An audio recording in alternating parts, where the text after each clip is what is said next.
Baik, bismillahirrahmanirrahim. Hari ini kita akan bahas satu metode optimasi namanya Ant Colony Optimization ya.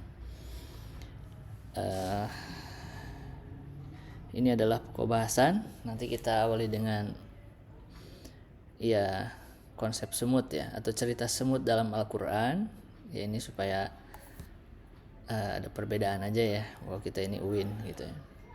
Kemudian keistimewaan perilaku semut, kemudian ada sejarah singkat Ant Colony Optimization, kemudian ada bagaimana sih algoritma SEO itu, dan yang terakhir nanti ada implementasi SEO untuk masalah TSP ya. Nah, semut itu salah satu makhluk Allah gitu ya, yang ukurannya kecil gitu, dan luar biasa ya. Semut itu dijadikan salah satu surat dalam Al-Quran ya, yaitu surat An-Naml ya, surat ke-27 ya. Dan dalam ayat 27 itu dibahas pada dua ayat ya, ayat 18 dan juga ayat 19 ya. Jadi kalau musim panas ya, semut itu biasanya keluar dari sarang ya untuk mencari dan mengumpulkan makanan gitu. Nah, kemudian ada seekor semut pengintai, dia memberitahu kawanan teman-temannya gitu ya, untuk segera masuk ke sarang di saat pencarian makanan gitu. Ayo masuk ke sarang katanya. Karena ia melihat Nabi Sulaiman alaihissalam ya, dan bala tentaranya. Jadi cerita semut dalam Al-Quran ini dikisahkan pada zaman Nabi Sulaiman gitu ya. Jadi si seekor semut itu minta teman-temannya untuk ayo masuk ke sarang gitu ya, karena ada Nabi Sulaiman dan bala tentaranya khawatir terinjak katanya. Nah ini diabadikan dalam surat An-Naml ayat 18 ya. Ini artinya ya, dan untuk Sulaiman dikumpulkan bala tentaranya dari jin, manusia, dan burung, lalu mereka berbaris dengan tertib hingga mereka sampai di lembah semut. Kemudian berkata seekor semut, "Tuhai semut-semut, masuklah ke dalam sarang-sarangmu agar kamu tidak diinjak oleh Sulaiman dan bala tentaranya sedang mereka tidak menyadari." Gitu. Jadi ayo masuk gitu ya. Ada tentara Nabi Sulaiman ya. Kita tahu salah satu mukjizat Nabi Sulaiman itu adalah diberi kemampuan berkomunikasi atau memahami bahasa binatang ya. Nah di ayat berikutnya Nabi Sulaiman tersenyum gitu ya, karena dia memahami apa yang semut katakan gitu ya. Kemudian Nabi Sulaiman bersyukur ya, karena Allah telah menganugerahkan kemampuan yang dahsyat tersebut kepadanya. Nah di ayat 19, maka dia tersenyum dengan tertawa karena perkataannya, dan dia berkata, "Tuhanku, anugerahilah aku kemampuan untuk mensyukuri nikmat-Mu yang telah Engkau anugerahkan kepada kedua orang ibu bapakku, dan mengerjakan amal soleh yang Engkau ridhai ya, dan masukkanlah aku dengan rahmat-Mu ke dalam golongan hamba-hamba-Mu yang soleh." gitu ya. Nah ini adalah dua ayat yang mengisahkan tentang bagaimana Al-Quran mengabadikan ya perilaku gitu ya seekor semut yang kecil di zaman Nabi Sulaiman gitu ya. Dan dari sini kita bisa melihat bahwa semut itu biasanya berkawan ya, koloni, makanya ada istilah koloni ya. Jadi nggak sendiri-sendiri tapi mengumpul lah ya dengan semut yang lain gitu. Nah, bagaimana sih bagaimana istimewanya perilaku semut ya? Jadi kalau kita amati lebih dalam ya, ini di luar konteks yang ada dalam Al-Quran ya. Bagaimana sih perilaku semut itu gitu ya? Nah, yang pertama, feromon sebagai mekanisme komunikasi gitu. Jadi semut itu ketika dia berjalan dari satu tempat menuju ke tempat yang lain, atau dari jalur yang dilaluinya itu, semut itu meninggalkan feromon namanya. Feromon ini zat kimia ya, dan yang agak baunya itu ya agak, mungkin kalian pernah mengamati nggak bau semut itu gimana ya kalau semut lagi ngumpul gitu. Terus mungkin kalau zat feromonnya itu intensitasnya cukup tinggi gitu ya, itu akan biasanya tercium juga oleh manusia gitu ya.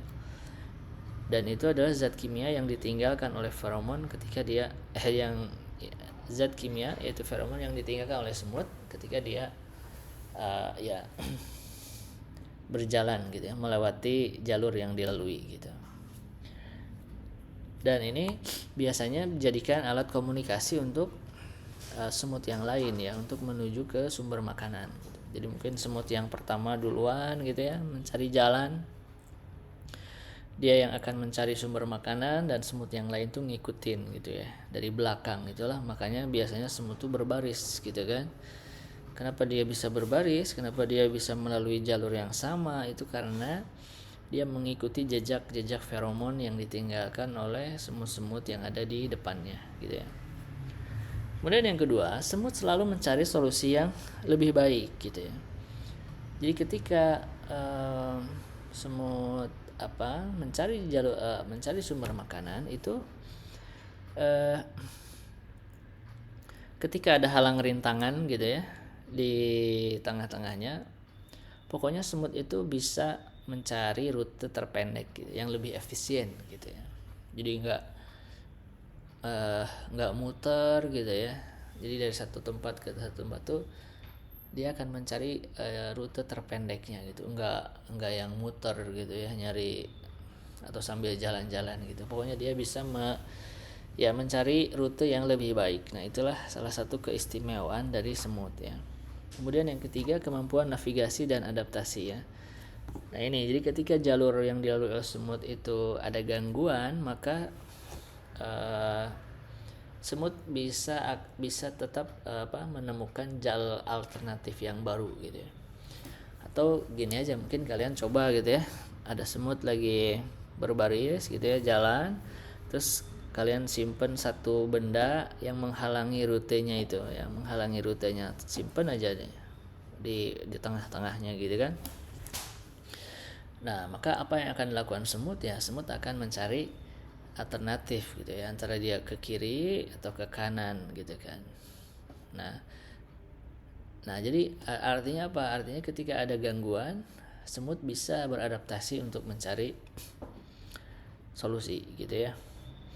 Nah begitupun hujan misalnya, hujan itu ya atau apalah gitu ya, karena zat kimia itu mungkin akan tersapu oleh air hujan gitu kan kalau terjadi hujan, tapi itu bukan masalah gitu ya bagi semut. Dia punya kemampuan untuk mencari alternatif atau mencari jalan yang baru gitu ya,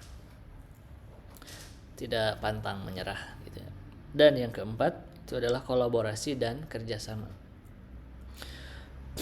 atau disebut dengan koloni ya kan. Karena tadi semut tuh suka berkawan bareng-bareng gitu ya kemanapun. Jarang kita lihat semut yang sendirian gitu ya. Nah semut ini bekerja bersama-sama tanpa pemimpin pusat. Itu tuh nggak ada pemimpinnya gitu ya, nggak ada komandannya gitu ya. Pokoknya dia semuanya sama gitu ya, semuanya sama gitu. Tapi dia tetap menghasilkan solusi yang optimal. Nah itu kira-kira bagaimana istimewanya perilaku semut gitu ya. Ya termasuk dalam ya tadi ya membawa makanan gitu ya, itu kan akan ya mereka bekerja sama ya, membawa makanan dari sumber makanan ke sarang gitu ya. Nanti mungkin akan dimakan oleh anak-anaknya kalau dia punya anak ya. Termasuk dalam membuat sarangnya juga mereka bekerja sama gitu. Nah itulah, nah itu ya perilaku dari semut yang ini sebenarnya menjadi inspirasi dari SEO ini ya, Ant Colony Optimization. Itu adalah algoritma optimasi yang terinspirasi dari perilaku semut gitu ya. Nah jadi ada 3 kunci lah perilaku semut tuh. Yang pertama kerjasama, collaboration ya, teamwork gitu ya. Kemudian communication melalui feromon, itu adalah alat komunikasinya. Dan kecerdasan ya, intelligence ya. Meskipun ada halangan rintangan, semut bisa menemukan jalan ya menuju solusi yang lebih baik gitu ya. Bahkan ya semut itu mengandalkan indera penciuman ya, gitu. Terutama gitu ya. Makanya semut tuh suka datang aja ya kalau ada gula gitu, karena dia punya kecerdasan untuk ya mencari sumber makanan ya. Oke. Nah, itu tadi yang menjadi inspirasi dari algoritma SEO ini ya. Jadi SEO ini adalah metode optimasi yang terinspirasi dari perilaku semut dalam mencari makanan ya. Dan SEO ini adalah salah satu dari algoritma swarm intelligence ya, atau kecerdasan kawanan ya. Nah, apa itu kecerdasan kawanan nanti akan saya ulas pada slide berikutnya.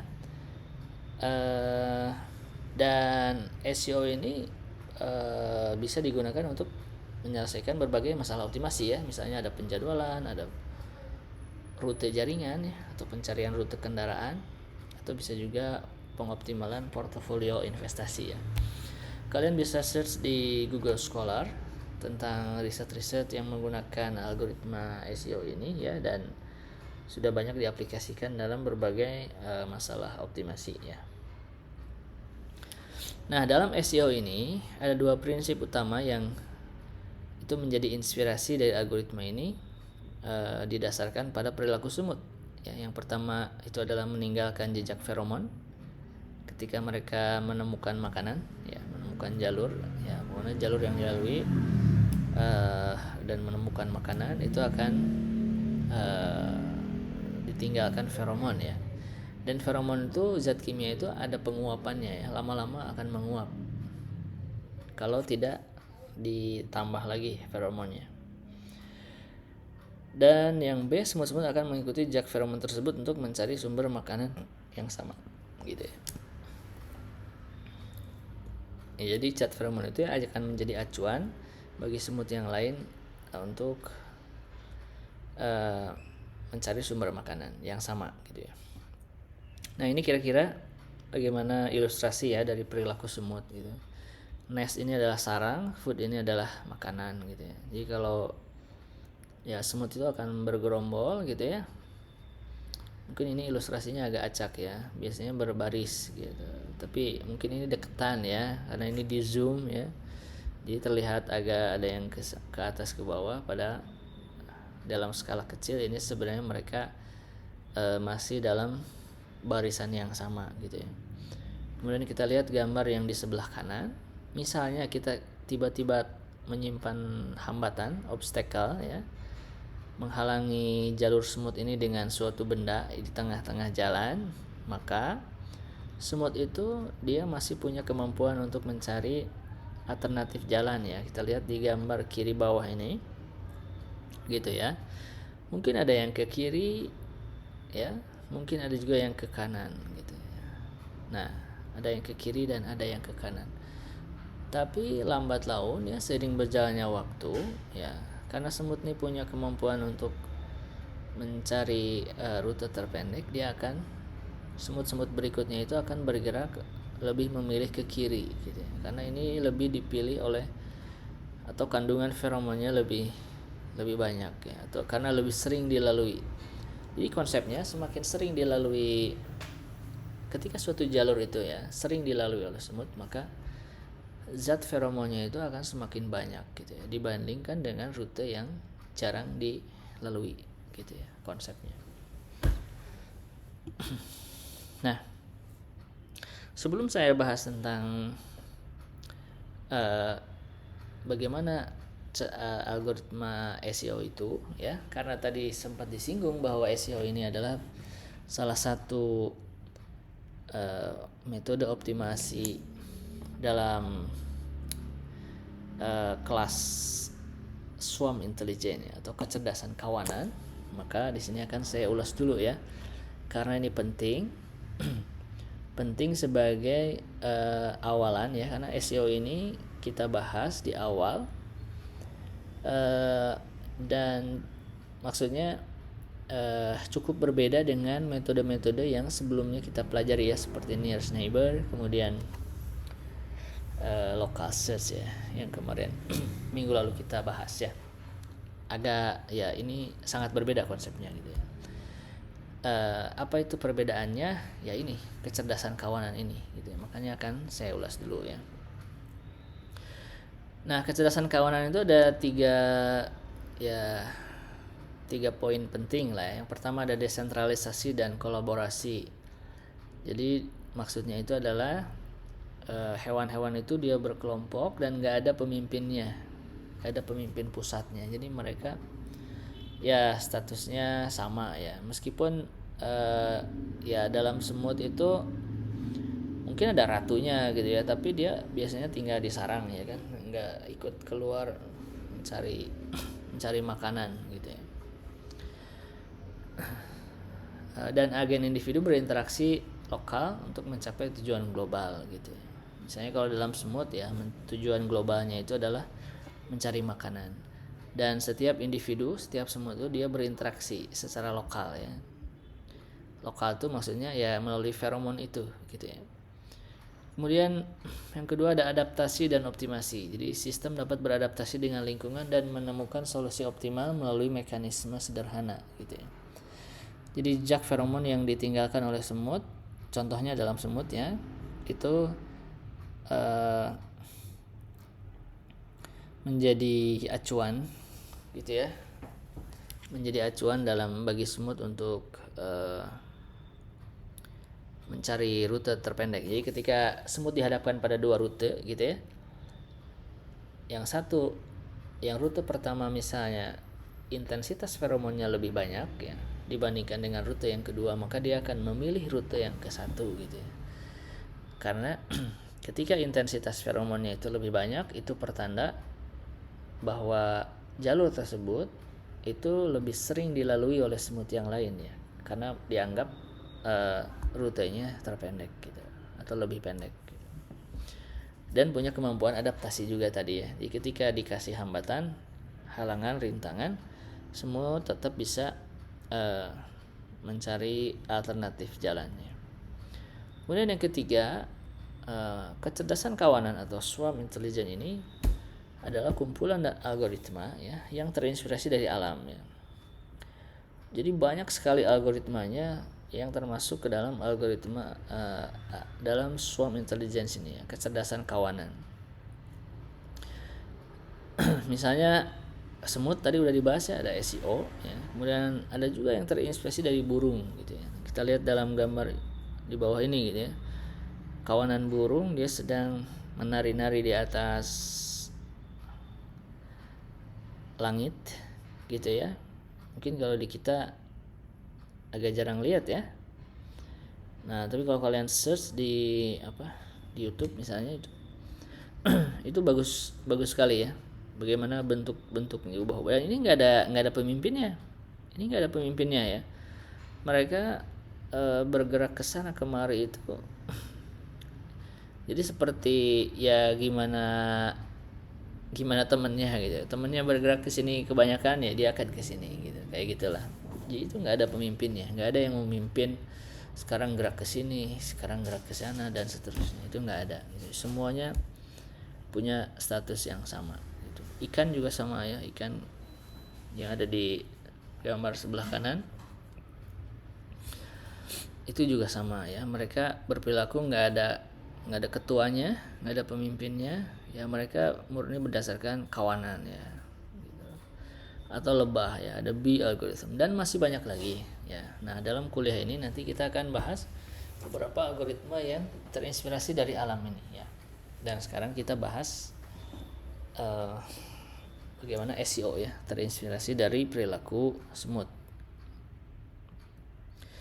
Nah, sebelum saya lanjutkan, ini saya mau mereview dulu tentang konsep lokal optimum dan global optimum ya. Sebenarnya ini sudah pernah dibahas pada pertemuan sebelumnya, akan tetapi untuk merefresh kembali dan menguatkan kembali pemahaman tentang bagaimana sih masalah optimasi. Jadi optimasi itu tujuannya kita mau mencari global optimum ya. Kita mau mencari solusi optimal gitu. Kalau minimasi ya berarti mencari yang paling minimum, kalau maksimasi berarti mencari yang paling maksimum gitu ya. Nah, dalam gambar ini adalah ilustrasi tentang masalah minimasi ya, dimana kita mau mencari global minimum. di mana global minimumnya itu yang ini. Sedangkan lembah di sini ada 3 lembah yang berwarna merah ya. Ini disebut dengan lokal optimum ya. Suatu algoritma yang bagus itu adalah algoritma yang tidak terjebak dalam optimum lokal ini, tapi dia bisa mencapai optimum global yang ini nih, gitu. Nah, masalahnya di antara penyakit ya, penyakit dalam tanda petik metode optimasi itu dia biasanya susah keluar dari zona nyaman gitu ya. Jadi misalnya ini lokal optimum yang tengah ini gitu ya. Mungkin ada algoritma yang mulainya dari sini, bayangkan aja ya, mulai dari sini gitu ya. Karena random ya. Jadi ini misalnya random posisinya ya. Bisa dimanapun dan dia misalnya mulainya dari sini nih. Seperti kursor yang saya tunjukkan. Terus mulai dari sini dia akan mencari solusi yang lebih baik. Nah, karena bergerak ke kanan itu lebih baik, turun. Semakin ke kanan turun, semakin ke kanan turun, semakin ke kanan malah naik. Nah, berarti ini pertanda bahwa di area ini ada satu titik yang minimum, gitu kan. Nah, penyakit dari metode optimasi itu adalah dia sulit bergerak dari lokal minimum yang ini, karena dia menganggap bahwa inilah global optimumnya, padahal bukan gitu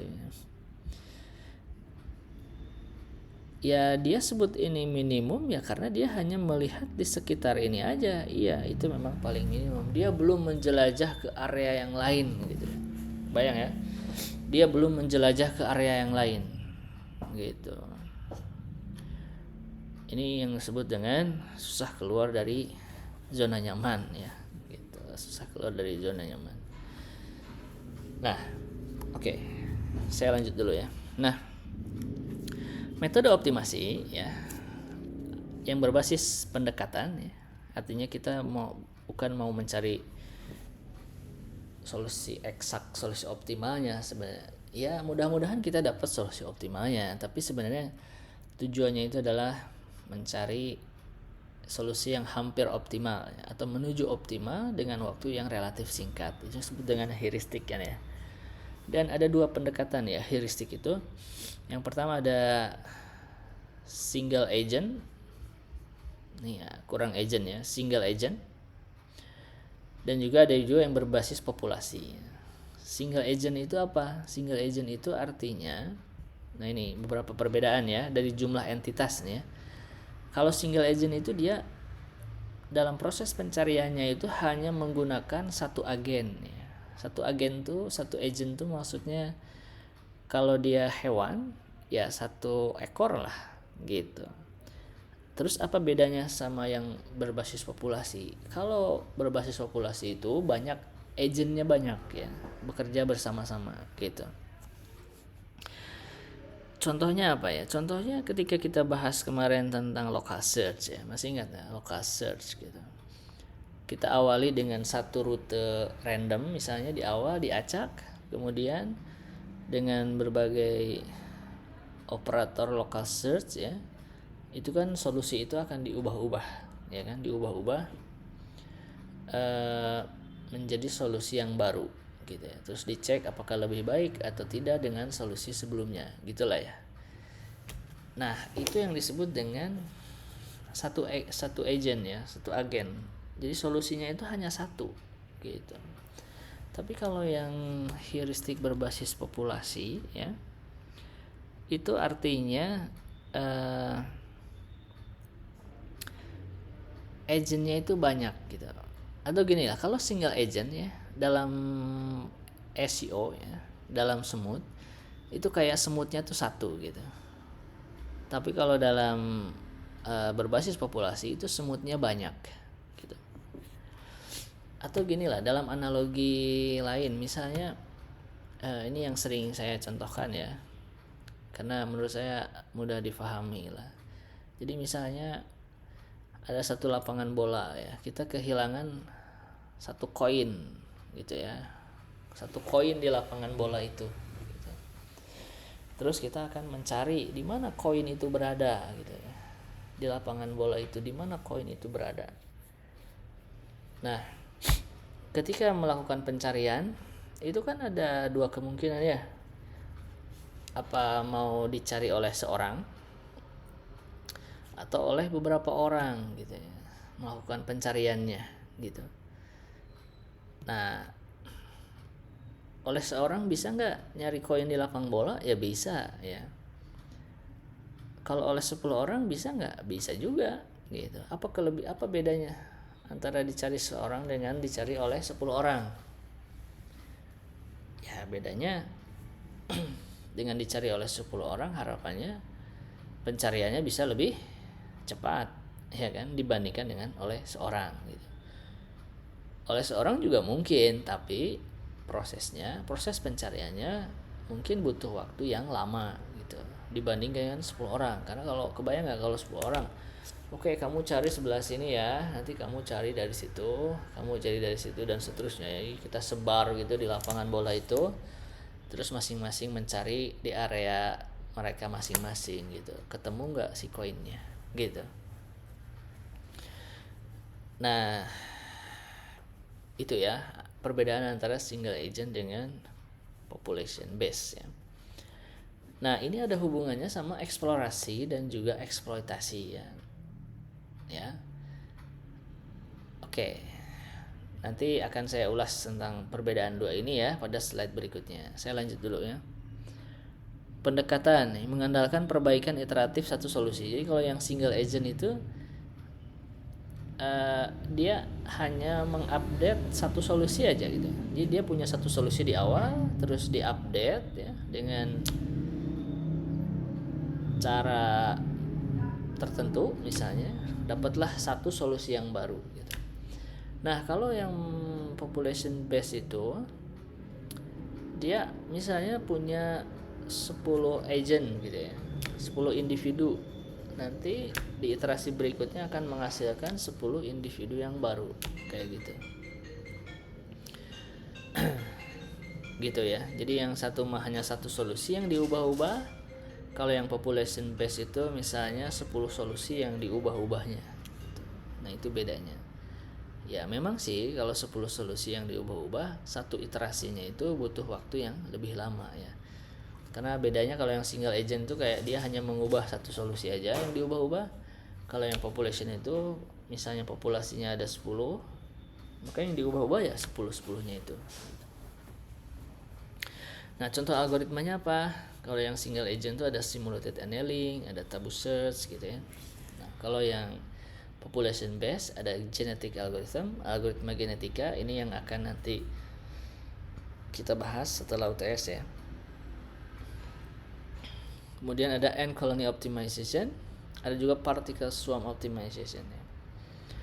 Keunggulan cepat dalam eksploitasi solusi terbaik.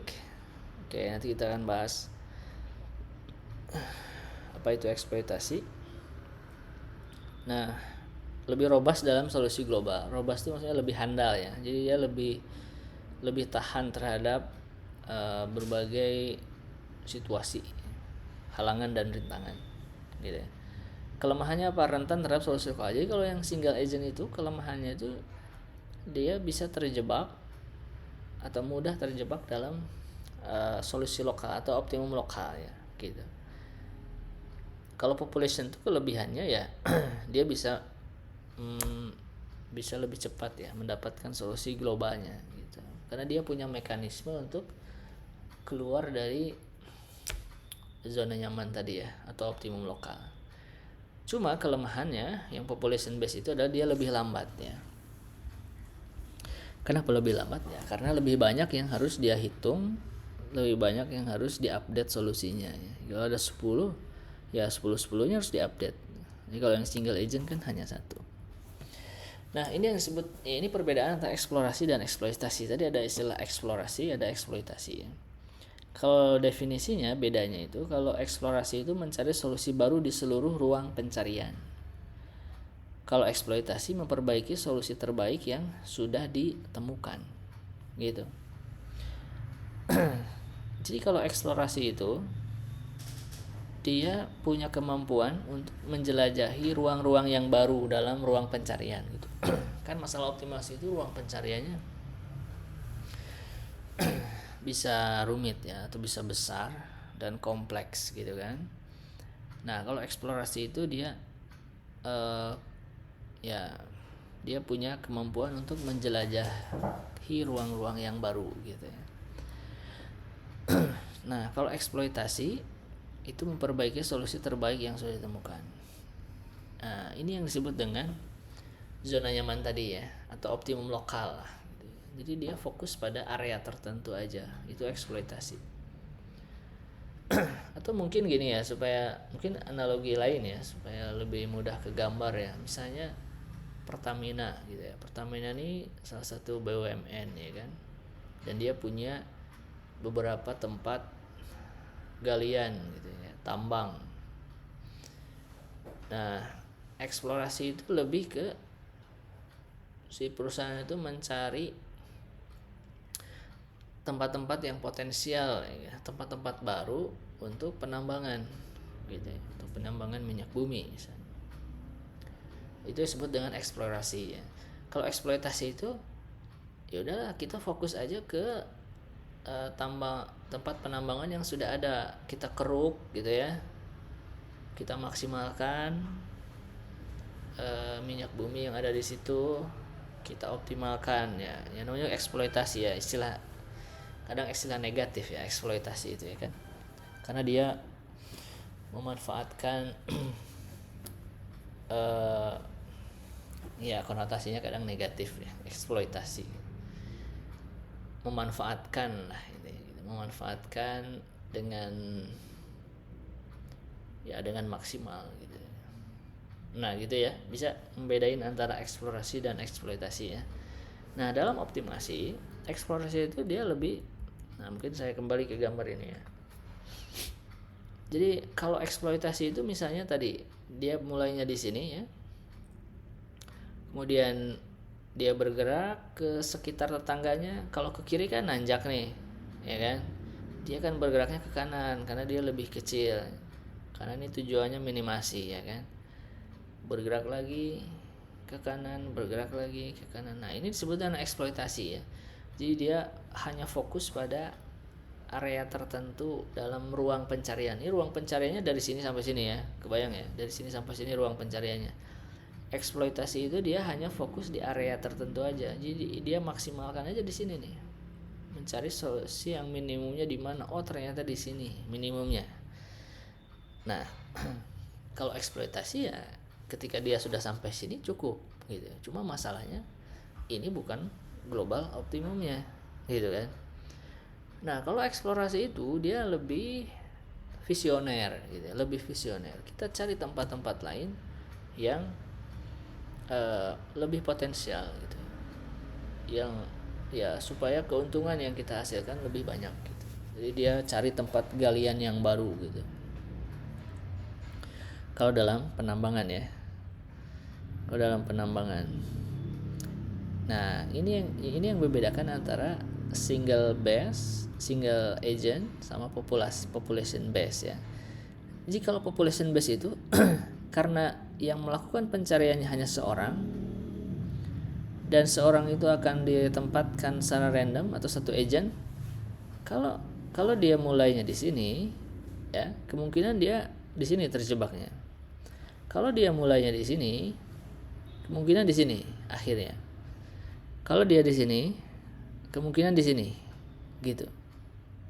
Sebenarnya kemampuan eksploitasi itu bagus ya kan, karena dalam optimasi ya, metode optimasi yang bagus itu harus punya kemampuan eksploitasi, tapi tidak cukup. Dia harus punya kemampuan eksplorasi, menjelajahi ruang-ruang yang baru. Nah makanya kalau dia mulainya di sini, dia akan berakhir di sini. Nah makanya kalau kalau single agent itu kadang sangat bergantung pada nilai awalnya. Nilai awal itu maksudnya dia mulainya dari mana gitu ya. Itu single agent tuh biasanya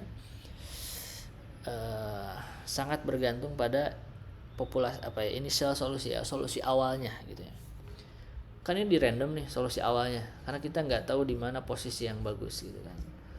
Kalau dia di sini berakhir di sini, kalau dia di sini berakhir di sini gitu. Tapi kalau berbasis populasi, misalnya ada 10 orang nih, 10 orang di random disebar gitu ya dalam ruang pencarian ini, mungkin ada yang di sini, ada yang di sini, ada yang di sini. Ya semakin banyak individu yang kita sebar gitu, dalam ruang pencarian itu sebenarnya lebih bagus ya. Artinya kita bisa menemukan solusi yang lebih cepat. Tapi sebenarnya terlalu banyak juga nggak bagus. Kenapa? Karena waktu komputasi yang diperlukan itu lebih banyak ya. Kebayangkan kita mengupdate hanya satu solusi ya, dengan mengupdate 100 solusi dalam satu iterasi ya kan. Misalnya kalau individunya ada 100 ya, kebayang lamanya ya kan, lebih lama yang 100. Jadi ukuran populasi itu kadang dalam swarm intelligence itu tidak ditentukan secara pasti berapa bagusnya gitu ya. Kadang oleh peneliti itu dicoba-coba gitu ya, eksperimen gimana kalau 10, 20, 50 misalnya, apakah setiap penambahan individu dalam ukuran populasi itu semakin baik atau tidak gitu. Pasti mempengaruhi waktu komputasi sih pasti. Nah, algoritma yang bagus itu adalah algoritma yang punya keseimbangan antara kemampuan eksploitasi dengan kemampuan eksplorasi ya. Itu yang tadi kita bahas ya. Oke. Nah, sebelum saya lanjut nih, ada yang mau tanya dulu sampai sini?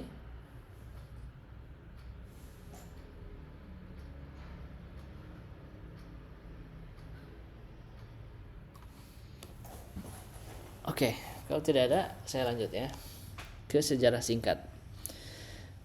Jadi SEO ini pertama kali dikembangkan oleh Marco Dorigo ya, tahun 92. Dia seorang ilmuwan komputer dari Universitas di Belgia ya. Ini dalam penelitian S3-nya ya. Jadi dia ketika S3 di sana mengembangkan algoritma ini. Dan dia itu terinspirasi dari perilaku semut dalam mencari makanan ya. Kemudian dia mencoba mengadaptasi konsep ini, jadi kayak dia inspirasi perilaku semut itu dia ubah gitu ya, dia adaptasi dalam menjadi algoritma optimasi gitu ya. Nah, dalam penelitiannya ini si Dorigo ini dia mengembangkan algoritma ini untuk menyelesaikan masalah TSP ya. Nah, kita juga akan fokus pada masalah TSP ya di kuliah ini. Dan dalam pengujiannya SEO ini berhasil menyelesaikan TSP dengan jumlah kota yang relatif besar dengan hasil yang baik gitu ya. Jadi meskipun banyaknya kota dalam masalah TSP-nya ukurannya besar gitu ya, tetap SEO ini bisa menghasilkan solusi yang baik gitu ya, dalam waktu yang relatif singkat ya, meskipun masalahnya besar gitu. Nah, apa saja elemen-elemen yang ada dalam SEO? Itu yang pertama ada smooth ya. Ini smoothnya adalah unit dasar dalam SEO ya. Dan setiap smooth ini merepresentasikan solusi potensial dalam masalah optimasi ya. Maksudnya apa? Maksudnya ketika dalam algoritma SEO ini kita mempertimbangkan atau kita menggunakan ya 10 smooth misalnya dalam satu populasi, maka itu artinya kita punya 10 solusi TSP gitu ya. Nah, sekarang lupakan dulu semut yang berjejer di dinding ya, di lantai, itu lupakan dulu ya. Dalam arti ketika kita sebut itu 10 semut ya, dalam algoritma SEO setiap semut itu menggambarkan satu solusi ya, sebuah solusi. Karena kalau dalam semut di realnya, di dunia real ya, yang namanya rute itu kan dilalui oleh kumpulan semut-semut gitu.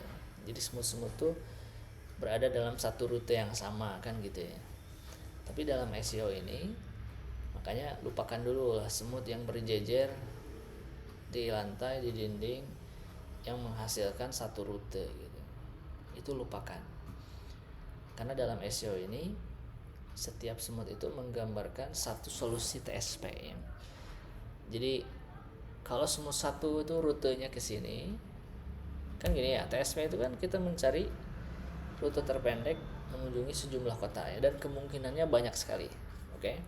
Kemungkinannya banyak sekali. Nah, semut satu mah rutenya ke sini dulu, terus ke sini, terus ke sini, terus ke sini gitu ya. Semut dua mah ke sini dulu, ke sini, ke sini, ke sini gitu.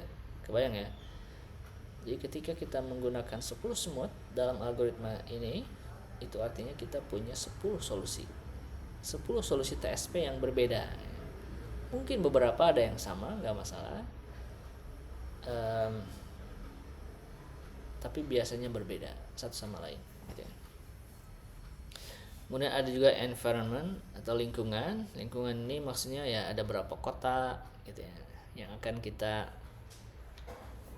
ya ukuran masalahnya seperti apa sih gitu ya. Kemudian jarak antar titiknya berapa gitu. Kemudian ada jalur ya. Jalur ini merupakan koneksi antara kota-kota, rute ya. Rute itu disebut juga dengan jalur ya. So ada feromon. Feromon adalah zat kimia yang ditinggalkan oleh semut ya. Tadi udah kita bahas. Dan feromon ini adalah alat komunikasi ya bagi semut yang lain untuk mengikuti jalur yang dilalui oleh semut sebelumnya gitu ya. Terus ada intensitas feromon. Intensitas feromon itu adalah seberapa banyak ya konsentrasi feromon yang ada pada jalur gitu ya.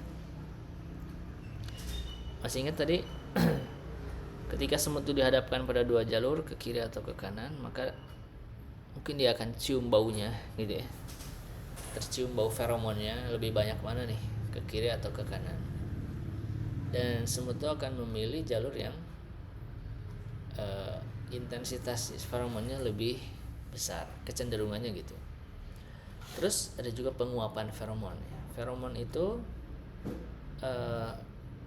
ini ketika satu jalur ya, mungkin awalnya dilalui oleh semut, tapi pada beberapa waktu kemudian si jalur itu tidak dilalui oleh semut karena semut tuh punya alternatif lain, jalan lain yang lebih pendek gitu ya. Yang lebih pendek. Nah, sehingga feromon itu akan menguap. Jadi semut-semut jalur yang jarang dilalui oleh semut itu lama-lama akan hilang feromonnya gitu. Karena menguap. Misalnya oleh panas atau oleh air ketika ada hujan. Kemudian ada fungsi objektif ya. Fungsi objektif ini adalah fungsi tujuan ya untuk menilai kualitas solusi ya. Kan kalau ada 10 semut berarti ada 10 solusi. Nah, gimana mengukur kualitas dari setiap solusi yang dihasilkan oleh semut ya, itu adalah fungsi objektif ya. Kalau dalam masalah TSP fungsi objektifnya adalah total jarak ya kan. Nah, kemudian ini adalah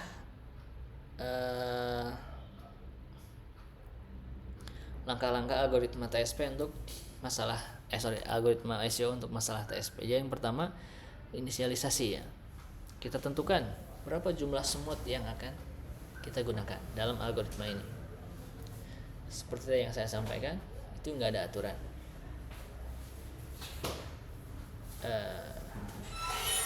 Bisa 3, 5, 10, bahkan untuk masalah yang besar, biasanya semakin besar ukuran masalahnya, kita butuh semut yang lebih banyak gitu aja biasanya.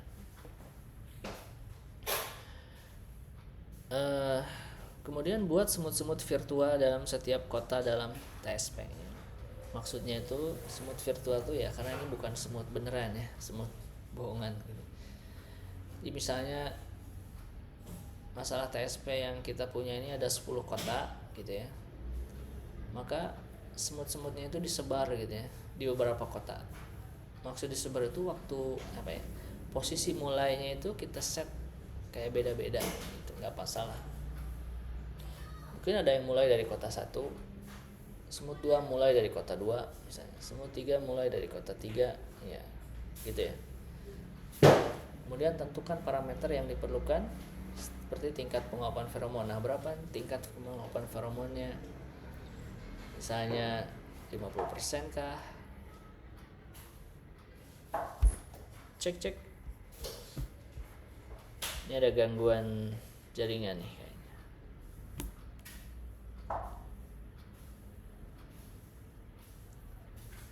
Apa masih terdengar suara saya?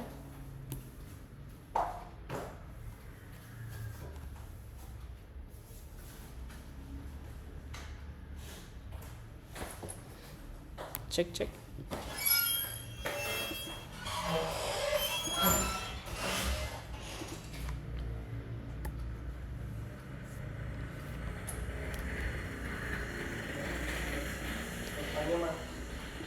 Oh, mati.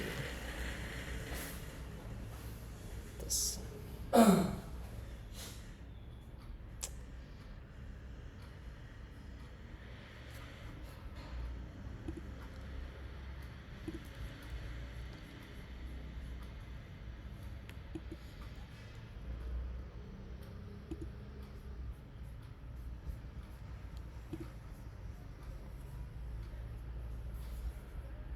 Halo, cek.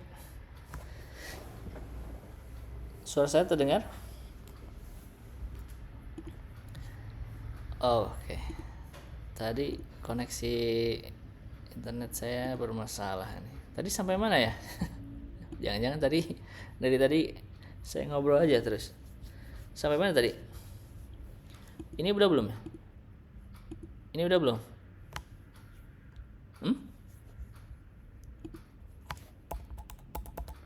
Oh, oke. Berarti ini ya. Bagian inisialisasi ya, semut virtual. Jadi kenapa disebut semut virtual ya, karena ini bukan semut beneran ya. Pada setiap kota dalam TSP gitu. Jadi titik mulainya kita set beda-beda gitu ya. Terus tentukan parameter parameter yang diperlukan, misalnya berapa tingkat penguapan feromon gitu ya. Jadi dalam setiap iterasi feromon itu akan menguap ya. Sebagiannya. Mungkin yang asalnya 100% menguap jadi hanya 60%-nya misalnya, atau 50%. Dan berapa intensitas feromon awal, ini dikasih nilai awal gitu ya. Langkah yang kedua ada pemilihan jalur ya. Setiap semut memilih jalur berdasarkan probabilitas pada setiap jalur menuju kota yang belum dikunjungi. Jadi nanti kita akan memilih kota berikut semut ya, setiap semut itu akan memilih kota berikutnya menggunakan probabilitas ya. Nanti ada rumusnya, dan semut akan menjelajahi kota secara berurutan ya, sehingga kota yang telah dikunjungi sebelumnya sampai menghindari kota yang jadi kota yang sudah dikunjungi nggak akan dikunjungi lagi ya, pokoknya sampai semua kota dikunjungi. Nah, langkah yang ketiga ada peningkatan feromon ya. Setelah kita menghasilkan satu rute, maka kita akan mengupdate feromon ya.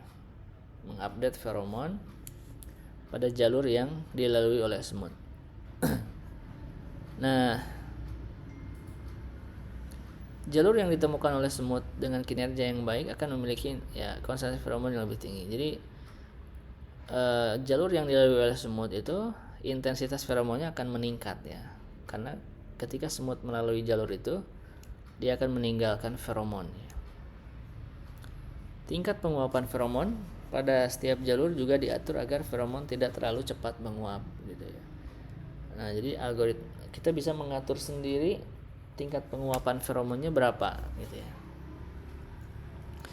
Dan tujuannya ya kita jangan men-setting parameternya itu jangan terlalu cepat menguap gitu ya. Misalnya dalam satu iterasi itu hanya tersisa 30% gitu feromonnya, berarti kan itu dominan ya, 70% yang menguap gitu kan. Kemudian langkah yang keempat, evaluasi solusi ya. Evaluasi solusi dilakukan pada setiap iterasi ya, untuk menentukan solusi terbaik yang ditemukan. Jadi misalnya iterasi awal itu kita mulai dari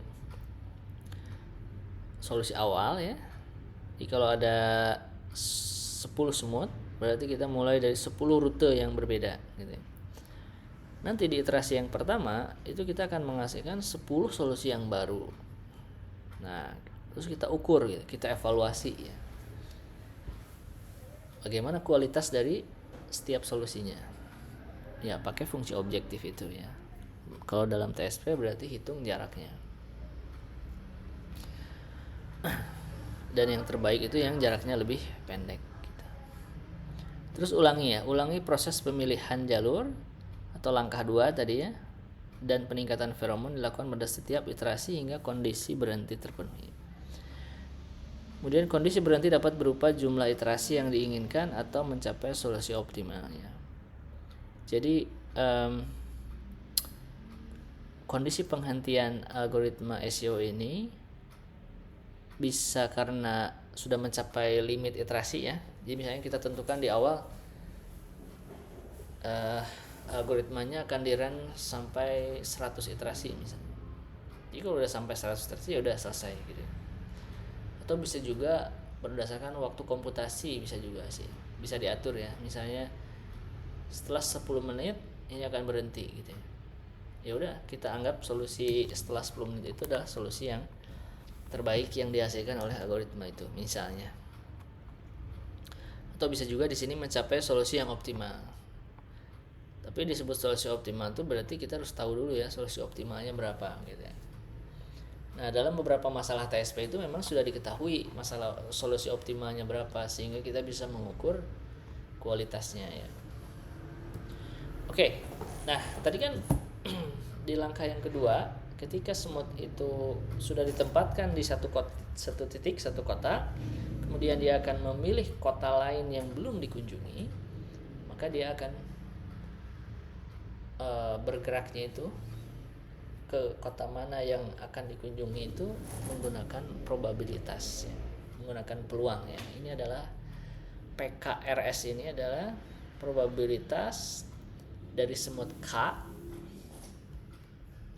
Dia akan memilih jalur dari kota R ke kota S ya. R-nya bisa kota manapun sembarang, S-nya juga bisa kota manapun sembarang gitu ya.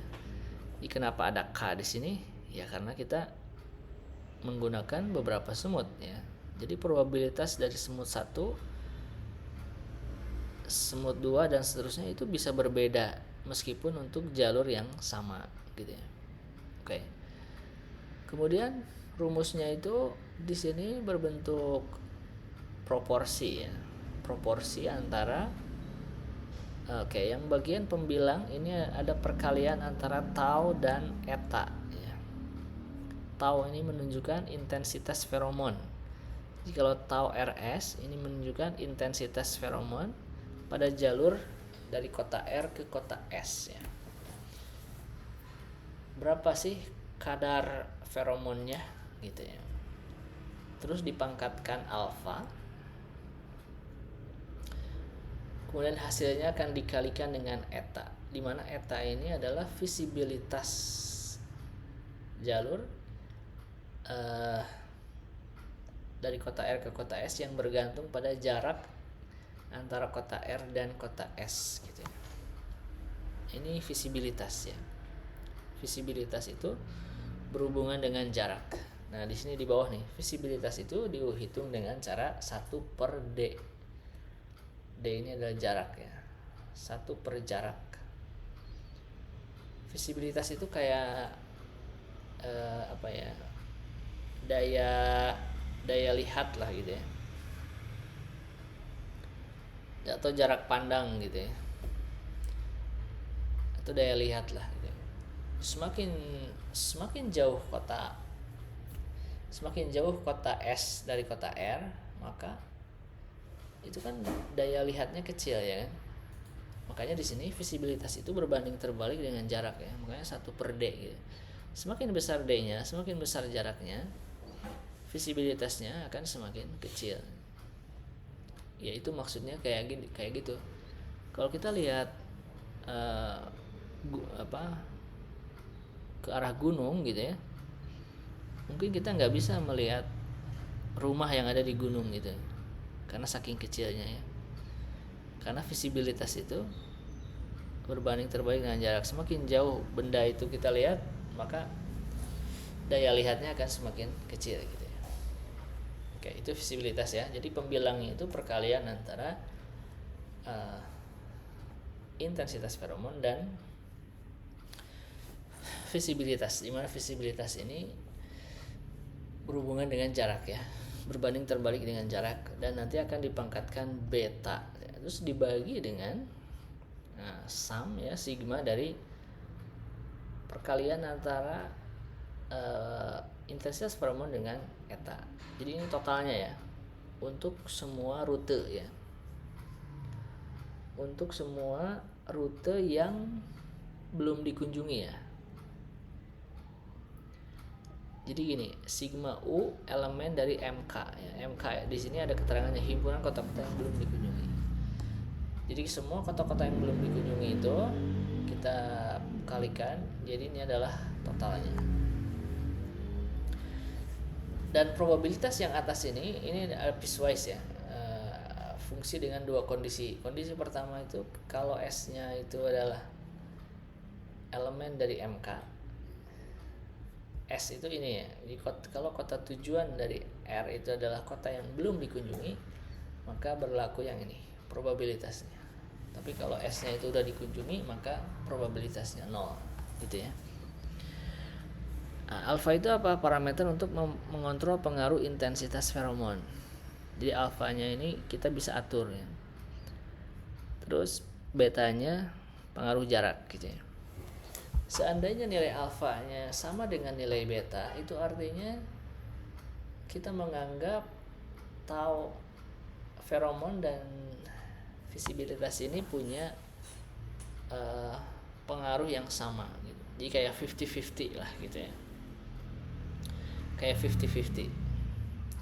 Tapi kalau misalnya alfa dan betanya berbeda, misalnya alfanya itu 2, kemudian betanya 1, itu artinya kita menganggap bahwa feromon ini lebih penting daripada visibilitas gitu. Jadi ini tuh kayak kita sendiri yang bebas mengatur gitu ya, alfa betanya ini berapa.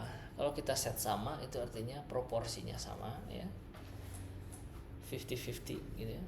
Tapi kalau alfa lebih besar dari beta, berarti kita menganggap feromon itu lebih urgent dibanding jarak atau dibanding visibilitas dalam menghitung probabilitas ya. Atau sebaliknya, kalau betanya lebih besar daripada alfa, berarti kita menganggap visibilitas itu lebih penting pengaruhnya terhadap probabilitas dibanding feromon. Oke. Gitu ya. Nah, di langkah berikutnya, langkah yang ketiga tadi ya, jadi setelah kita mengunjungi semua kota menggunakan probabilitas ini, maka kita akan mengupdate feromon ya. Mengupdate itu ada dua kemungkinan ya, terjadi penambahan dan terjadi pengurangan ya. Terjadi penambahan pada jalur yang dilalui oleh semut dan terjadi pengurangan pada semua jalur ya. Jadi penguapan itu meskipun jalur itu dilalui oleh semut, sebagian ada yang menguap, tapi karena dilewati oleh semut jadi ada penambahan, jadi surplus lah gitu ya. Ada yang keluar, ada yang masuk gitu ya. Nah, ini adalah rumus untuk mengupdate feromonnya nih. Jadi tau IJ itu sama dengan tau IJ ditambah delta tau K. Ini adalah feromon yang baru ya. Feromon yang baru untuk rute I ke J itu adalah tau IJ, berarti feromon sebelumnya ditambah dengan delta tau, di mana delta tau K ini sama dengan 1 dibagi panjang rute semut K gitu ya. Jadi total jaraknya berapa, nanti penambahan feromonnya itu berarti sebesar delta tau ini. Terus kalau penguapan gimana? Penguapan itu berarti akan ada terjadi pengurangan ya. Ini rumusnya. Tau IJ sama dengan 1 min rho dikalikan dengan tau IJ ya. Kali tau IJ. Jadi kalau rho-nya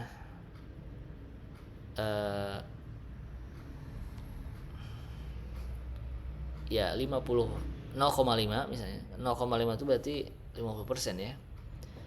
Berarti 1 dikurangi 0,5 hasilnya 0,5 kali tau IJ. Berarti penguapannya 50%-nya gitu ya. Jadi nilai rho ini yang akan menentukan seberapa banyak penguapan akan feromon ya. Oke, nah itu ini algoritma lagi ya. Jadi sebenarnya lebih spesifik. Jadi yang pertama, tempatkan semut secara acak pada kota-kota. Untuk setiap semut kita pilih sebuah kota yang belum dikunjungi sampai rutenya lengkap. Kemudian kita optimasi rutenya, kemudian update feromon, penguapan feromon, ulangi langkah 2 sampai maksimum iterasi. Oke. Kita akan lihat contoh kasus ya. Nah, misalnya kita punya masalah TSP dengan 5 kota. Ini adalah matriks jaraknya. Kita nggak tahu posisi 5 kota ini ada di mana ya dalam sistem koordinat Cartesius. Tapi yang kita tahu ini adalah matriks jaraknya ya. Dan kalau kita lihat diagonal utamanya ini 0 ya. Berarti ini rute dari kota 1 ke kota 1 ke dia sendiri ya. Makanya di sini di setnya 0. Dan yang atas ini artinya segitiga atas, yang bawah ini segitiga bawah. Dan kalau kita lihat segitiga atasnya sama dengan segitiga bawah ya. Diagonal utamanya ini sebagai cerminnya ya. Itu artinya ini adalah masalah TSP yang simetris ya. Dimana jarak dari kota A ke B sama dengan arah sebaliknya dari kota B ke kota A ya. Ini gak ada nomornya aja. Jadi kalau kalian tulis nomor kotanya ini 1 2 3 4 5. Ini 1 2 3 4 5. Nanti akan tergambar ini jarak dari kota 1 ke kota 3 misalnya, dan seterusnya. Kemudian kita tentukan visibilitas ya, antar kota dan juga inisialisasi feromon awal ya pada setiap jalur ya. Nah, ini ada matriks ya, matriks tentang visibilitas. Dari mana angka-angka ini? Masih ingat tadi ya, rumus visibilitas itu 1 per jarak ya, 1 per D. Jadi tinggal dihitung. Misalnya ini, kenapa ini 0,1? Karena 0,1 itu 1 per 10 ya. Nih, 1 per 10. 1 per 10 itu 0,1.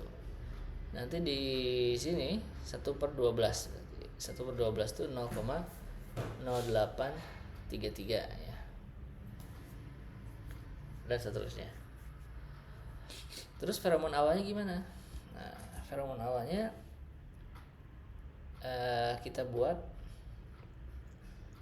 seolah-olah gitu ya. Semua rutenya itu ada feromonnya. Jadi nggak dikasih 0 gitu ya, nggak dikasih nilai awal 0.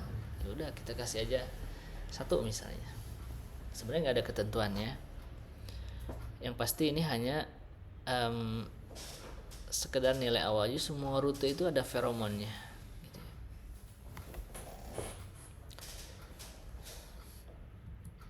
Nah, kemudian tentukan probabilitas pergerakan semut dari satu kota ke kota lain. Nah, kita akan menghitung pergerakan semut ya menggunakan probabilitas. Oke. Nah, di sini misal semut berangkat dari kota 1 ya. Maka visibilitas untuk kota 1 itu kita buat 0 ya.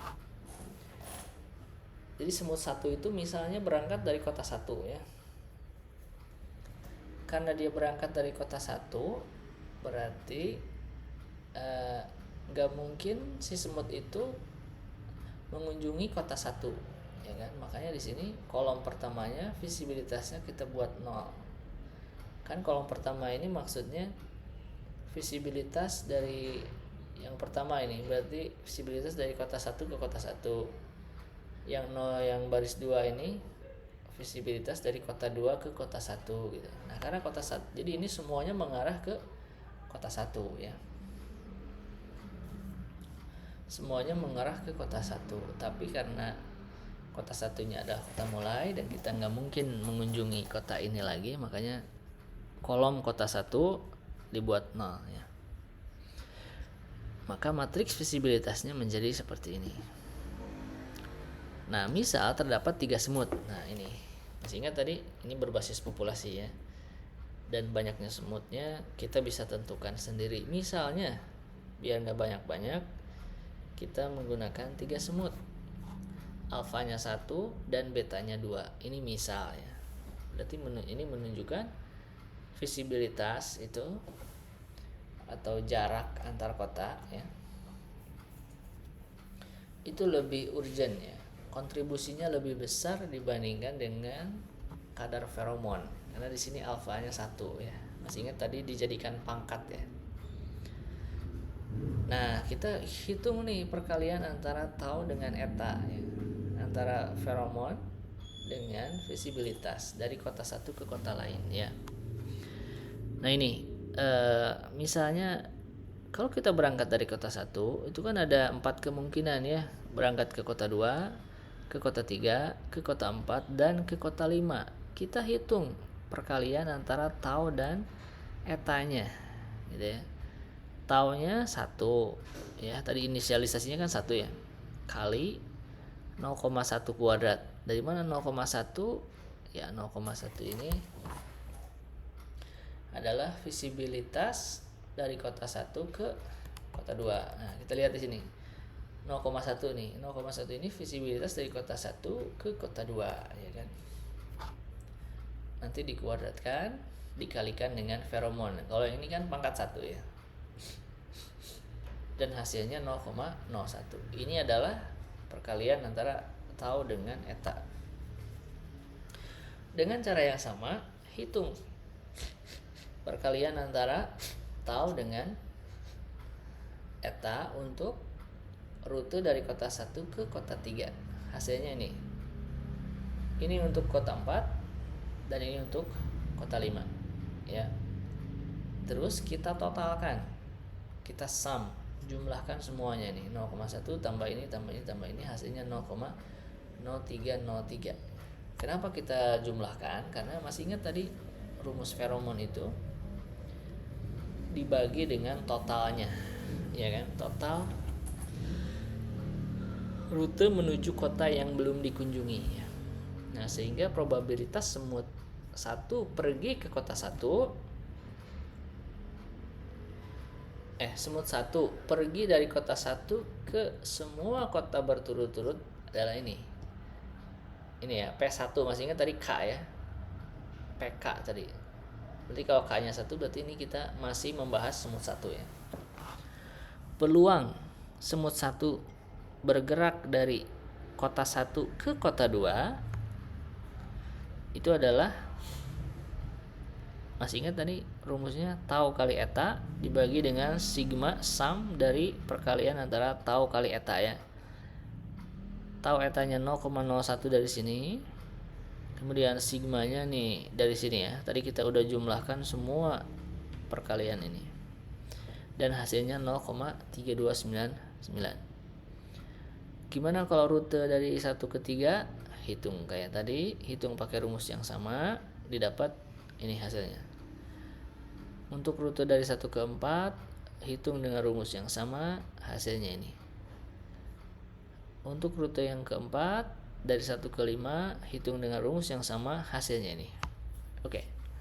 Kalau kita lihat probabilitas tertinggi itu adalah si semutnya berangkat dari kota 1 ke kota 2 ya kan.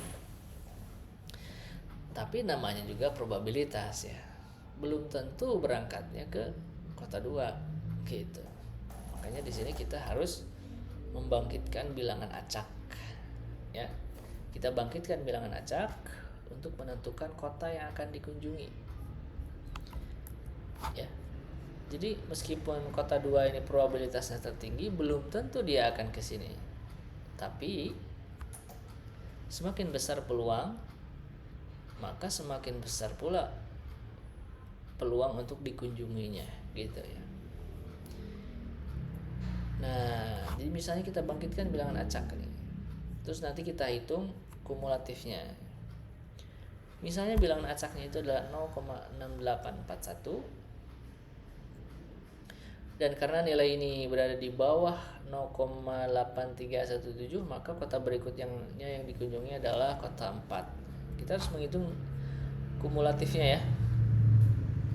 Jadi ini 0,3299. Nanti kumulatif di kota 3 itu tinggal dijumlahin ya. 0,3299 tambah 0,2291 ya. Dijumlahin, nanti dijumlahin lagi. Ini kalau ditotalkan hasilnya 1 ini ya, atau mendekati 1 lah ya, karena ada masalah pembulatan mungkin ya kalau nggak pas. Nah, tadi kan randomnya 0,68 ya. Kalau ini ditambah ini kan belum nyampe 0,6 ya. Kalau kita jumlahkan ketiga ini, nah ini baru lebih dari 0,6 ya.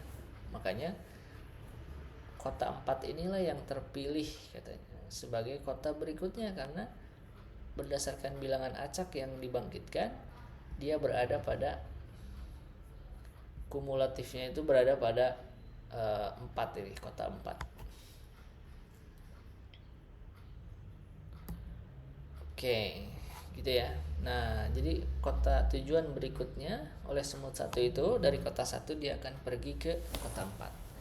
Karena kota 4 ini sudah terpilih, maka dalam matriks visibilitasnya kita buat kolom yang keempat ini menjadi 0 ya, karena dia nggak akan dikunjungi lagi oleh pada pencarian berikutnya. Nah, dengan cara yang sama ya, dari kota 4 itu kita hitung probabilitas ke semua kota lain yang belum dikunjungi ya. Berarti ke semua kota kecuali kota 1 ya. Dan ada 3 kemungkinan, kota 2, kota 3, dan kota 5. Jadi peluangnya semakin kesana itu semakin semakin kecil ya. Pilihan kotanya semakin kecil. Kota 2, kota 3, kota 5. Dihitung dengan cara yang sama tadi. Ini hasil perkalian antara tau dengan eta, ini dan ini, terus kita jumlahkan semuanya. Setelah itu kita hitung probabilitasnya ya. Semut 1 pergi dari kota 4 ke kota mana gitu ya. Ini probabilitas untuk menuju ke kota 2, ini probabilitas menuju ke kota 3, ini probabilitas menuju ke kota 5 ya. Jadi kalau kita lihat yang tertinggi adalah probabilitas ke kota 3 ya. Nah, maka probabilitas kumulatif kota 2 itu ini, kota 3 ini tinggal dijumlahkan ya. Ini tambah ini. Terus kalau kita jumlahkan ketiga-tiganya, maka probabilitasnya totalnya sama dengan 1 ya. Ini syarat peluang ya. Totalnya harus sama dengan 1. Kemudian kita bangkitkan lagi bilangan acak. Nah, karena bilangan acaknya ini berada di range yang mana tadi gitu dalam rute, maka kota 3 yang terpilih gitu ya. Berarti rutenya 143 ya. Pencarian kota berikutnya terus dilakukan sampai semua kota ini. Angka berikutnya sama ya, di kota 3 cari hitung peluang ke kota yang belum dikunjungi. Berarti peluang yang belum dikunjungi itu adalah kota 5 dan 2 dan 5 ya, hitung peluangnya. Terus nanti bangkitkan bilangan acak lagi, terus mana yang terpilih. Misalnya rute yang terpilihnya adalah ini ya, 14352. Terus setelah itu kembali ke 1 misal. Maka yang barusan kita lakukan itu adalah kita sudah selesai melakukan pencarian rute untuk semut 1 ya. untuk semut 1 yang menghasilkan rutenya ini 1, 4, 3, 5, 2, 1. Gimana dengan semut 2 dan 3? Ya, semut 2 dan 3 kita lakukan hal yang sama. Jadi kita kembali ke awal tadi, gitu. Pertama, semut 2 itu misalnya mau dimulai dari kota mana? Apa mau dari kota 1 lagi atau dari kota yang lain? Gitu ya. Terus setelah semua rute dihasilkan, baru kota 3 gitu. Baru semut 3 dengan cara yang sama. Nah, ini seandainya nih untuk mempercepat komputasinya. Seandainya semut 1 itu rutenya kan ini. Dan semut 2 juga mulainya dari kota 1, semut 3 juga mulainya dari kota 1. Cuma rute yang dihasilkannya berbeda. Kenapa bisa berbeda? Ya karena setiap semut itu akan membangkitkan bilangan acaknya sendiri, ya kan? Dan bilangan acak itulah yang akan menentukan kota mana yang dikunjungi ya, berdasarkan probabilitas. Jadi seandainya semut 1 ini rutenya ini dan total jaraknya 52, semut 2 total jaraknya 60 dan semut 3 total jaraknya 60 juga. Oke. Nah, ini yang tadi saya maksud, kalau kita punya 3 semut itu artinya kita punya 3 solusi ya, yang mungkin berbeda. Mungkin juga sama gitu. Tapi di sini kebetulan semuanya berbeda meskipun total jarak untuk semut 2 dan 3 itu sama 60 ya. Kemudian setelah itu kita bisa menghitung data tau. Masih ingat data tau itu adalah penambahan feromon pada jalur yang akan dilalui oleh semut gitu ya. Dan rumusnya itu 1 per total jarak. Tadi masih ingat ya. Kalau semut 1 itu kan total jarak dari rute yang dihasilkannya kan 52, maka data taunya 1 per 52. Untuk semut 2 1 per 60, untuk semut 3 1 per 60 gitu. Nah, ini adalah penambahan feromon pada jalur yang dilalui oleh semut 1, yaitu sebesar 0,0192 ya. Kalau jalur yang dilalui oleh semut 2 itu akan mengalami penambahan feromon sebesar 0,0167. Dan nilai ini sama juga untuk semut 3 ya. Lantas apa makna bedanya ini? Kalau kita lihat data taunya kan lebih besar yang semut 1 ya. Ini 0,0192, yang semut 2 dan 3 0,0167 ya, lebih besar semut 1 data taunya atau penambahan feromonnya. Kenapa bisa lebih besar semut 1? Karena total jaraknya minimum, ya kan? Lebih kecil dari semut 2 dan semut 3, yaitu 52. Karena data tau ini kan jarak ini akan menjadi pembagi ini 1 per 52. Jadi semakin kecil penyebutnya atau semakin kecil total jaraknya, maka penambahan feromonnya atau data taunya akan semakin besar. Nah, ini sebagai kayak reward lah ya. Sebagai reward bagi semut yang menghasilkan solusi yang lebih baik dibandingkan dengan semut lain. Gitu ya. Jadi rute-rute yang dilalui oleh semut 1 itu spesial. Kenapa spesial? Karena dia menghasilkan total jarak yang lebih pendek, sehingga penambahan feromon dari rute-rute tersebut itu lebih besar dibandingkan oleh semut 2 dan semut 3. Jadi maksudnya gini, dari kan rute semut 1 itu ini ya, 1 4 3 5 2 1 ya. Nah, rute yang dilalui oleh semut 1 ini akan mengalami penambahan feromon sebesar nih 0,0192. Jadi 1 ke 4 misalnya, itu feromonnya akan bertambah sebesar 0,0182 0,0192 ya. Dari 4 ke 3 juga sama, dari 3 ke 5 juga sama, dari 5 ke 2 juga sama, dari 2 ke 1 juga sama ya. Penambahan feromonnya segini gitu. Oke. Nah, kalau semut 2 dan semut 3 ini rute yang dilaluinya akan mengalami penambahan sebesar ini. Oke. Nah, ini adalah rumus untuk update feromon yang sudah digabungkan dengan penguapan. Jadi suku pertama yang sebelah ini adalah suku penguapan, dan plus ini adalah penambahan feromon ya, penambahan feromon gitu. Dan apa namanya? Oke. Dan satu rute itu bisa diupdate beberapa kali ya, tergantung dia dilalui oleh alat atau tidak. Misalnya gini, rute 14 ya, rute dari kota 1 ke kota 4 kan dilalui oleh semua semut, baik semut 1, semut 2, dan semut 3. Maka dia akan mengalami penambahan feromon sebesar ini. Karena dia dilalui oleh semut 1 akan bertambah segini. Karena 1 ke 4 juga dilalui oleh semut 2, dia akan bertambah segini. Karena 1 ke 4 juga dilalui oleh semut 3, dia juga akan bertambah segini. Jadi ini kayak dijumlahin semuanya, itulah penambahannya. Makanya di sini penambahan feromon untuk R ke S ini di akhirnya itu ada sigma ini, dimana K ini kan menunjukkan banyaknya semut ya, 1 sampai N ini banyaknya semut. Jadi kita jumlahkan semua data tahu kalau si semutnya itu melewati jalur tersebut gitu. Jadi kalau semutnya melalui 1 ke 4, maka ini akan dijumlah-jumlahkan semuanya. Nah, berbeda dengan rute ini 4 ke 3 ya. 4 ke 3 kan hanya dilalui oleh semut 1. Ya kan? 4 ke 2 juga sama, hanya dilalui oleh semut 2. 4 ke 5 juga sama, hanya dilalui oleh semut 3. Maka penambahan feromonnya ya masing-masing gitu ya. Kalau yang 4 ke 3 berarti tambahnya ini, 4 ke 2 berarti ini, 4 ke 5 tambahnya ini gitu ya. Berbeda sama yang 1 ke 4 nih. Kalau 1 ke 4 karena semuanya dilalui oleh semua semut, maka penambahannya kayak dijumlahin aja semuanya nih. Gitu ya.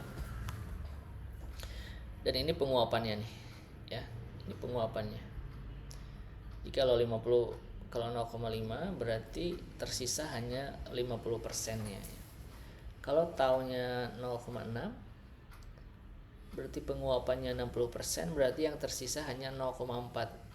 Ya kan, 1 dikurangi 0,6, 0,4. 0,4 itu artinya 40% dari tau sebelumnya. Jadi dalam mengupdate feromon itu sebagian ada yang menguap, enggak seluruhnya ya.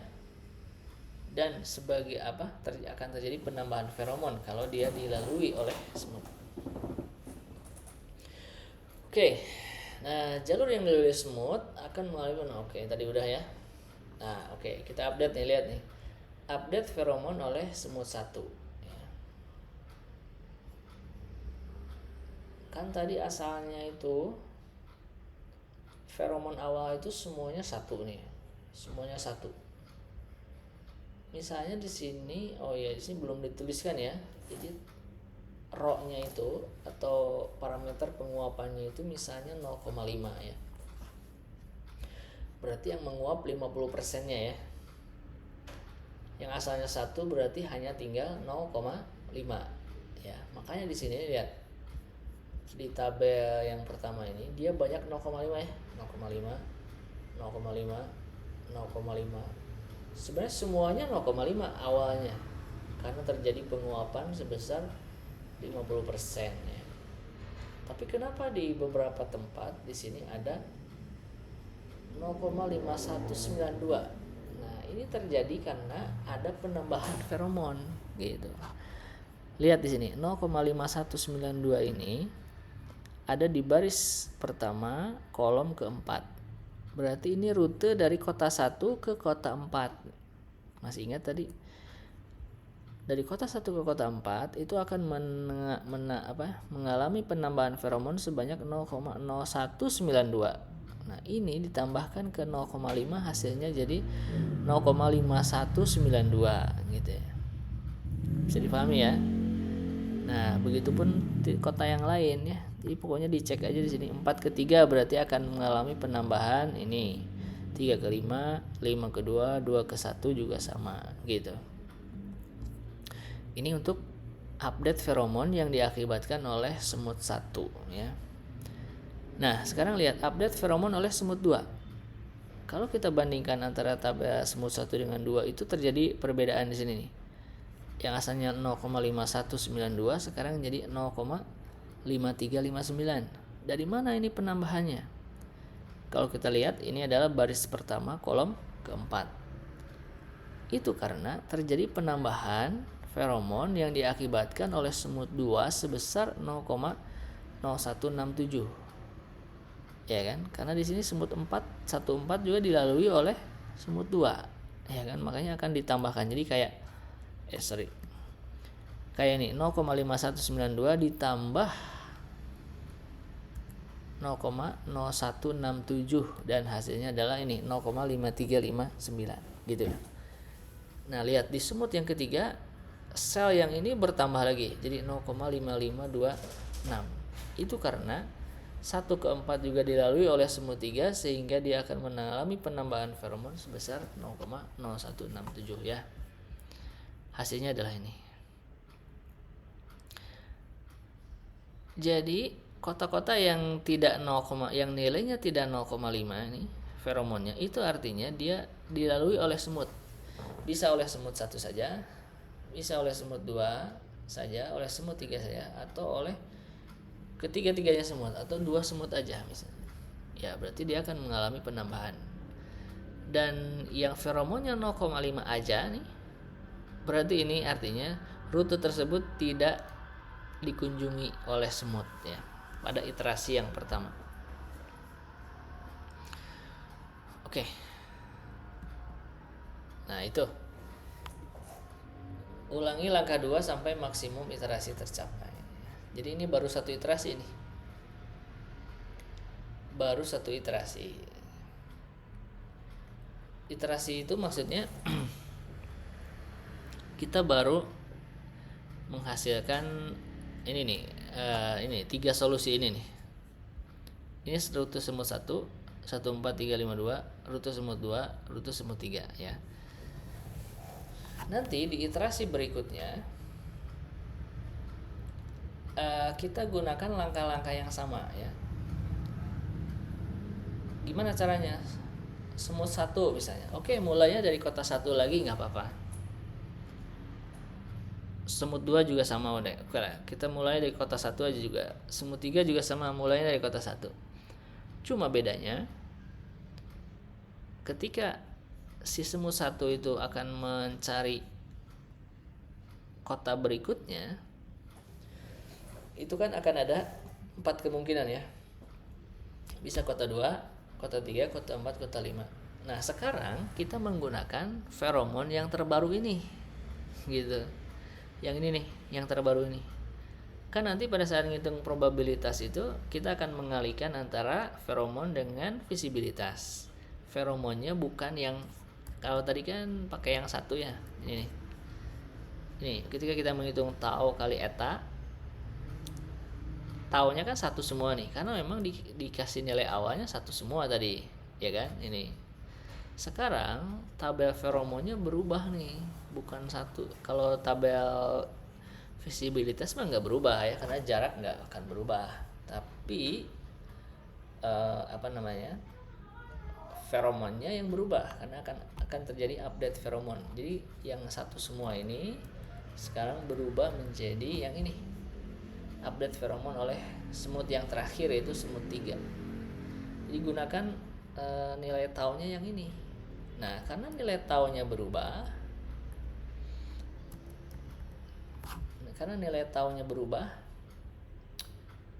ya berarti hasil perhitungannya bisa berbeda, ya kan? Dan nanti bangkitkan bilangan acak, ya kan? Artinya rute yang dihasilkan oleh semut 1 pada iterasi berikutnya mungkin berbeda dengan rute ini. Kalau ini kan 14351. Begitupun semut 2, nanti cobain dengan cara yang sama. Semut 3 juga cobain dengan cara yang sama ya. Itu yang dimaksud dengan ini. Ulangi langkah 2 sampai oke. Kalau maksimum iterasi sebenarnya terlalu banyak ya kalau hitung manual. Ya minimalnya sampai iterasi berikutnya lah. Iterasi yang kedua ya. Jadi cari solusi untuk iterasi yang kedua. Gunakan feromon ini ya.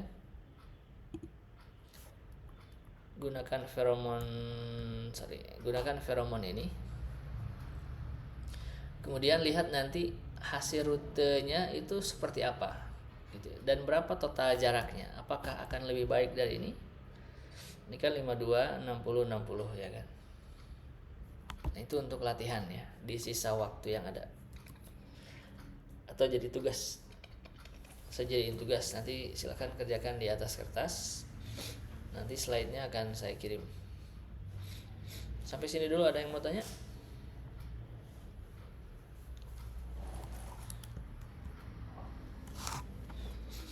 Boleh, Mareta, gimana?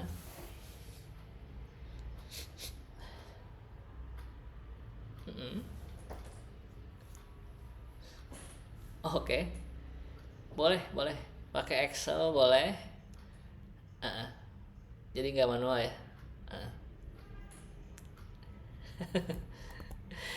Kebanyakan ya. Oke, nggak apa-apa. Untuk latihan boleh pakai Excel ya. Atau mau pakai program boleh juga. Nah, bilangan acaknya berapa? Nanti setiap orang kan mungkin beda ya bilangan acaknya. Jadi solusi yang dihasilkannya bisa berbeda-beda ya kalau bilangan acaknya beda. Atau bilangan acaknya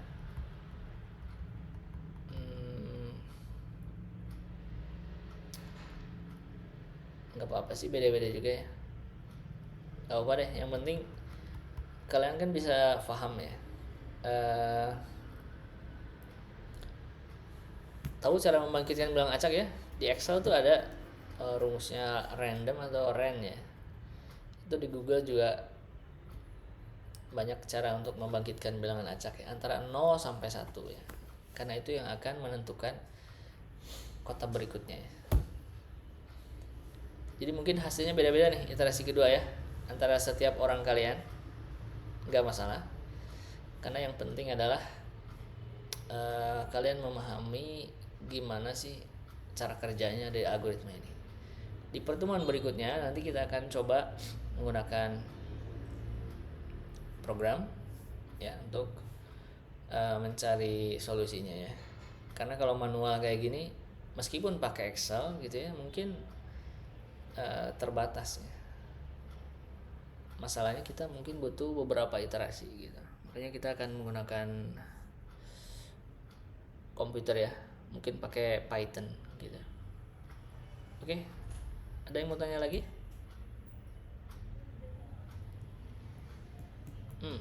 Ya, gimana?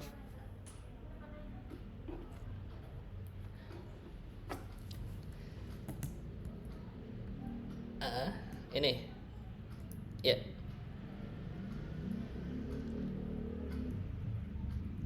Oke. Itu dari total jarak ini. Kan rute yang dihasilkan oleh semua satu itu 1 ke 4, 4 ke 3, 3 ya kan? 1 ke 4 kan ada jaraknya. Lihat di matriks jarak di sini. Ini kan matriks jarak nih. Dari 1 ke kota 4 kan 11 ya kan? Ya kan? Terus setelah 4 ke 3 itu kan ada jaraknya ya. Di matriks tadi dijumlahkan hasilnya 52. Semut 2 kan rutenya beda nih, jumlahkan juga. Ini jaraknya berapa? Lihat di matriks jarak hasilnya 60. Semut 3 hasilnya 60. Ngerti nggak, Rof? Oke. Ya. Terlewat tadi penjelasannya. Yang lain? Ada yang mau tanya?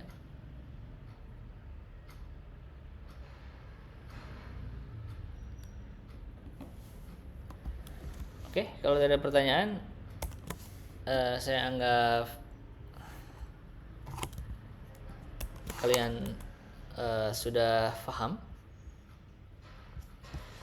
Jadi kita bisa mulai latihan ya.